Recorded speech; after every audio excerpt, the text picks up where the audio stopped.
Hi, this is Rhonda, and today I have a layout for Rainbow Crush and for Christy's Beautiful Life 30 Days of Sketches, Series 19.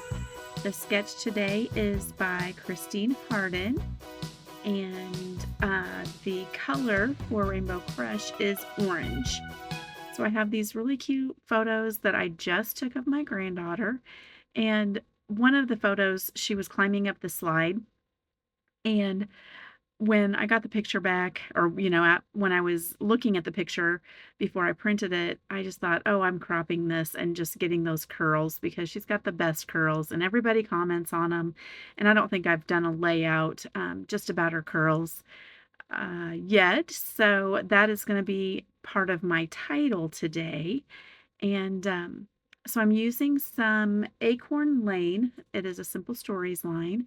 And then I have the background piece is a Cartabella. And then I'm also going to pull in some 49 and Market. I love how all of these work together. And actually, she's not even wearing orange, but she's kind of wearing a fall-ish color. Um, and I think it worked. These are not like super orangey. Some of them are more orange than others. They all work together, and there are some neutrals as well in this, and I'm going to go with that. Like cream is a neutral. The denim-y color is kind of a neutral in my mind for this layout anyway. And yeah, then I'm going to just go with some different shades of orange and make this all work, or I'm hoping it's close enough. So the first thing, the sketch shows these two squares, and they're kind of placed on the layout diamond style. And since I had a directional paper, I needed to make that work so that it would, the hearts would still be up and down like they're supposed to be and look right. And so I accomplished that by cutting down the floral paper to the size I wanted. First, I cut it 10 by 10 without, when you do it diagonal like that, that's going to be way too big. So I ended up cutting it 8 by 8, and that worked. So then I just used that to cut down the heart so that it would work directionally the way I wanted it to. And now I'm going to spend a little bit of time really distressing these papers. And I love to do that on fall layouts. I don't know what it is about the fall layouts, but even when I'm doing pattern paper layers, like pattern on pattern on pattern, I think the distressing makes each layer stand out and kind of gives you a nice little edge. And um, I did this one pretty deep, and I like how it looked. I also decided I wanted a little cutout at the bottom. I haven't done that in a little while, and I thought it would work well with this. So I cut it out, then I kind of rolled it up and tore it, and then I'm going to come back in with that edge distresser because this background paper isn't really cardstock. It is pattern paper. It's two different colors of orange. Well, actually, the back side is kind of a pinky color, and it distresses just like pattern paper does, because it is pattern paper really, just in a more cardstock kind of print. So I'm kind of liking how those three photos will work like that. That's not what the sketch had necessarily. The sketch had one photo, a place for journaling, and a tag. You're going to see how I'm going to make that work. For me, I wanted to use all three of these. It was really funny. We were out there just playing, and I had taken some pictures of her on the swing already, and they were super cute, and I was kind of planning on using those.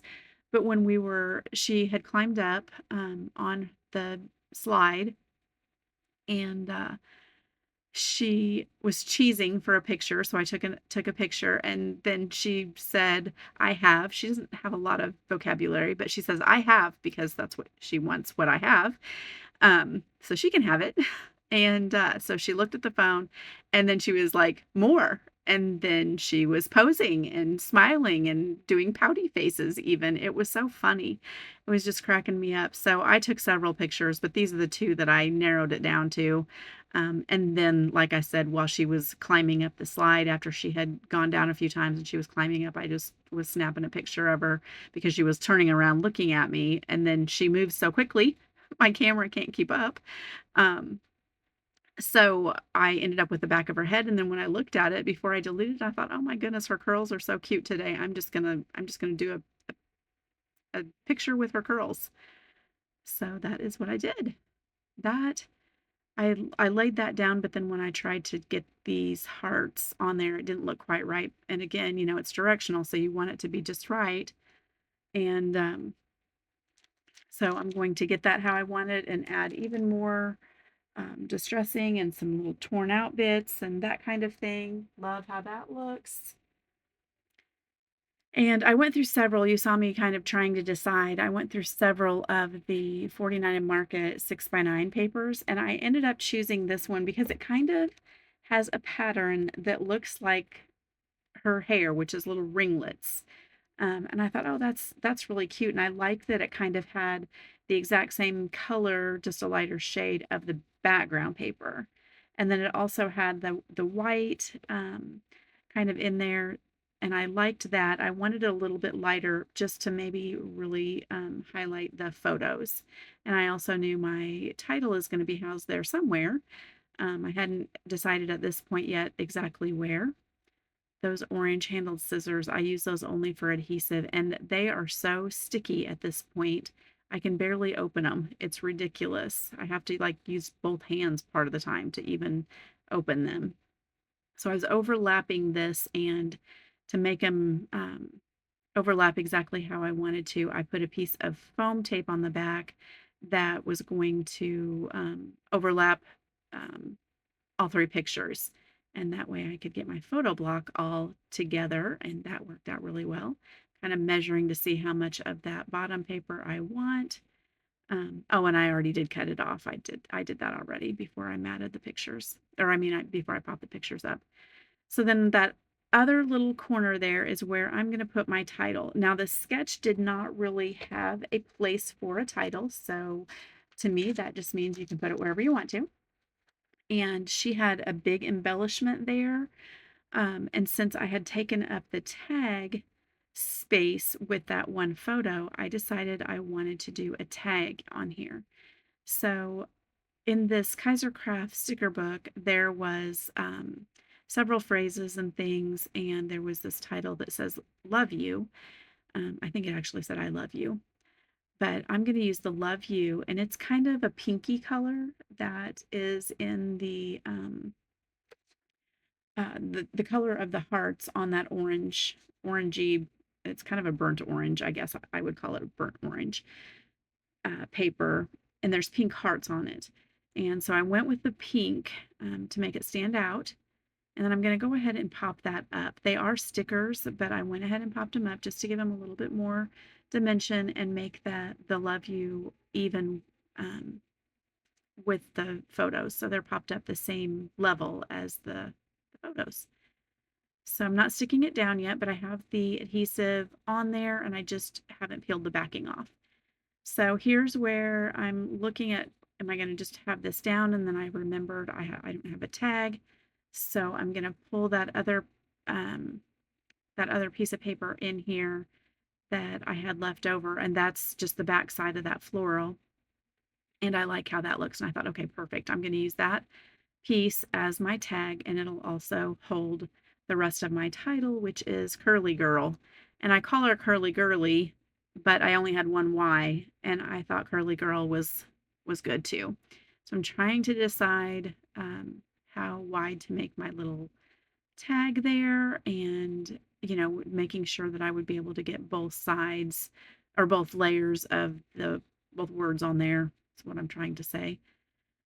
Um, so I'm just a cute little narrow tag, poke a hole with it with my crocodile. I don't know if anybody else still has a crocodile, but I love mine. I still use it, not setting eyelets anymore, but definitely for poking the smaller hole, it's perfect and it'll just go through anything. So if you have several layers or if you have chipboard or anything like that thing will go through anything. So I keep it around. It's always on my desk. So um, if you saw my last few videos, I had been complaining about not having a computer, so this is my new one. Yay! I'm hoping that this is working out and the sound is okay for you and that kind of thing because it is all new and I'm I'm hoping for the best here because the other one was just not working anymore. I had no storage left on it. It would just get clogged up with junk. I don't know what was happening, but the IT guy finally just said, it's done. So I got a new one, and here we are, finally kind of back in the swing of things. Um, but also, on my last few videos, I was also talking about my nails and not being able to use them with the gel polish on there. And now they've taken the gel polish off for me, and they just like sand your nails down. And so now my nails are just trash. And I hate that about doing gel nails. So now they're so short, I can barely pick anything up, and they just keep breaking because there's like no layers left. I usually have, nice, thick fingernails, and they do fine. And you see me using my nails for everything when I scrapbook. Um, but I'm just gonna have to take some time to let them grow out because right now it's terrible. So I love the little fox that goes along with this acorn lane. There's three of them on the sheet, and I chose this one. And then I'm also choosing the little bird that is the same as the little border that I put across the top.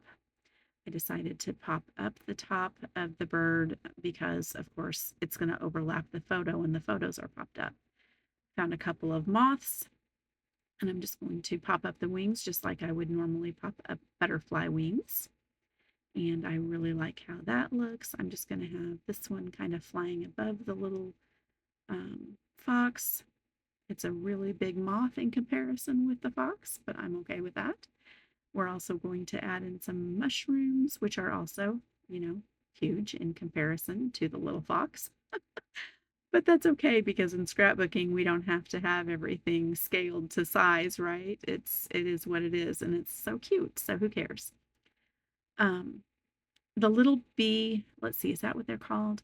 Those little teeny tiny flowers I had in a different kit that I had made up, and it was something that Sarah Scraps did um, like as a kid, and you could order it.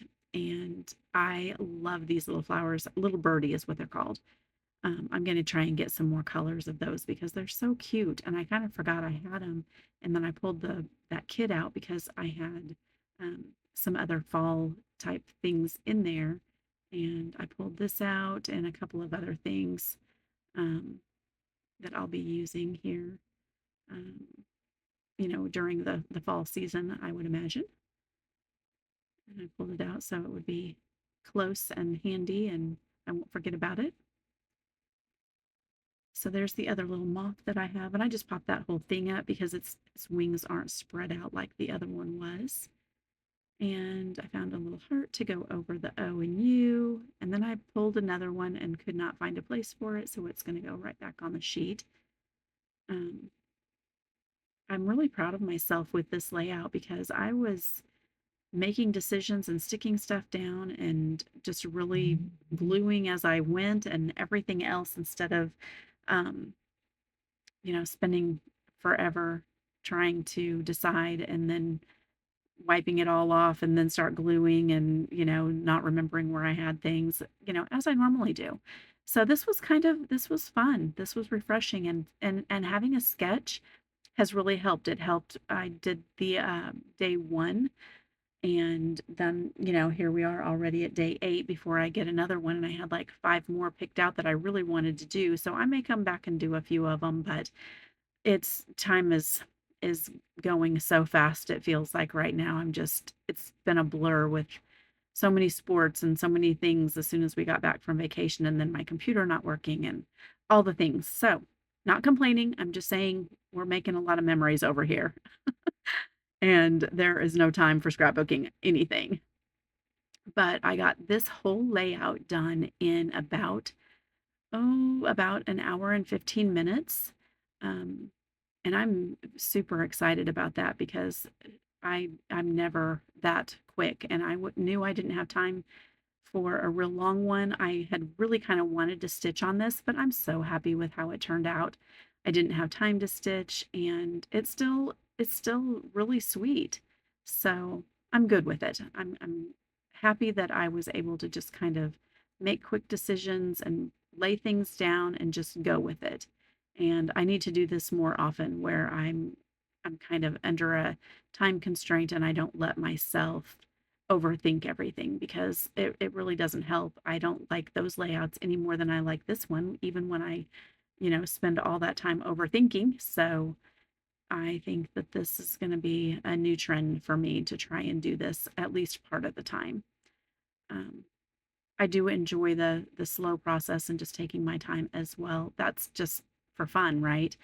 And it's relaxing to me. And this, not that it wasn't relaxing, but it was definitely more rushed. So I'm coming to the end here, the last few little touches. There is a playlist for Rainbow Crush, so check that out. And then there's also a playlist for the 30 Days of Sketches. It's one big playlist with every day included, so you can check out all of the sketches and what everyone's done. There's also a Facebook group for Christy's Beautiful Life, 30 Days of Sketches. And if you want to join in with Rainbow Crush, you can do that by going to the Paper Snob community, which is a Facebook group as well. So thank you so much for joining me today. I had a lot of fun with this, and I'm glad you're here. I'm glad to be back and scrapbooking again. So thanks a lot. We'll see you next time. Bye-bye.